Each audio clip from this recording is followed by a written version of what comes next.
संसद भवन की सुरक्षा में उस वक्त बड़ी चूक देखने को मिली जब सुरक्षा घेरा तोड़कर लोकसभा में विजिटर गैलरी से दो संदिग्ध कूद पड़े। बुधवार को संसद की कार्यवाही के दौरान दो शख्स सुरक्षा घेरा तोड़कर जैसे ही लोकसभा में घुसे और बेंच पर चढ़कर कूदने लगे तभी हड़कंप मच गया। आनन फानन में सुरक्षा कर्मी दौड़े और दोनों आरोपियों को पकड़ लिया गया। संसद की सुरक्षा में चूक का मामला ऐसे वक्त में आया है जब उसी ही दिन यानी 13 दिसंबर को संसद भवन पर आतंकी हमला हुआ था और 9 जवान शहीद हुए थे। बताया जा रहा है कि लोकसभा में घुसने के दौरान आरोपी शख्स ने स्प्रे भी किया है। दरअसल संसद में चल रहे शीतकालीन सत्र की कार्यवाही के दौरान बुधवार को विजिटर गैलरी से अचानक दो युवक कूद गए और लोकसभा में सांसदों तक पहुंच गए। इतना ही नहीं, स्पीकर की ओर बेंच पर चढ़कर दौड़ने लगे। इसके चलते संसद में अफरा तफरी मच गई। हालांकि समय रहते सुरक्षा कर्मियों ने दोनों आरोपियों को पकड़ लिया। बताया जा रहा है कि इस दौरान युवकों ने स्प्रे का भी इस्तेमाल किया और युवकों ने नारेबाजी भी की। 22 साल पहले की बात है। अभी की ही तरह तब संसद का शीतकालीन सत्र चल रहा था। उस समय लोकसभा और राज्यसभा स्थगित थी, लेकिन 100 से ज्यादा वीआईपी संसद भवन के भीतर मौजूद थे। होम मिनिस्ट्री का फर्जी स्टिकर लगाए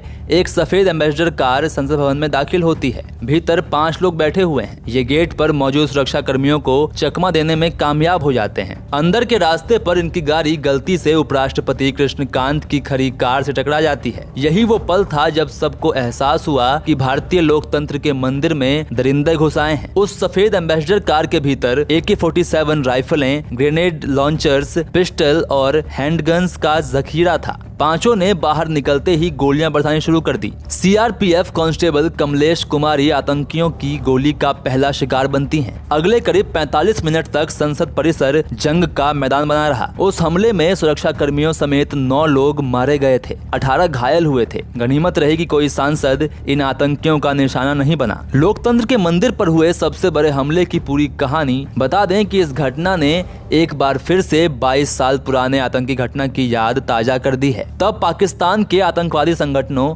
लश्कर-ए-तायबा और जैश-ए-मोहम्मद के आतंकवादियों ने 13 दिसंबर 2001 को भारतीय संसद परिसर पर हमला किया था और गोलियों की तरतराहट से देश सहम उठा था। इस आतंकी हमले में दिल्ली पुलिस के कई जवान समेत 9 लोग शहीद हुए थे। हालांकि सुरक्षा बलों ने 5 आतंकवादियों को मार गिराया था। 13 दिसंबर 2001 को जब संसद भवन पर हमला हुआ, देश के तत्कालीन डिप्टी CM और गृह मंत्री लालकृष्ण आडवाणी भीतर ही थे। उपराष्ट्रपति कृष्णकांत संसद से निकल ही रहे थे जब उनके काफिले से आतंकियों की कार टकराई। रिपोर्ट्स के अनुसार कई मंत्री और सांसद समेत 100 से ज्यादा VIPs उस समय संसद में मौजूद थे। जैसे ही संसद में हमले की खबर नेताओं को मिलनी शुरू हुई, उन घनघनाने लगे। सोनिया गांधी तब तक घर पहुंच चुकी थीं। सीनियर पत्रकार विनोद शर्मा के अनुसार हमले की खबर मिलते ही उन्होंने तुरंत PM वाजपेयी को फोन मिलाया था।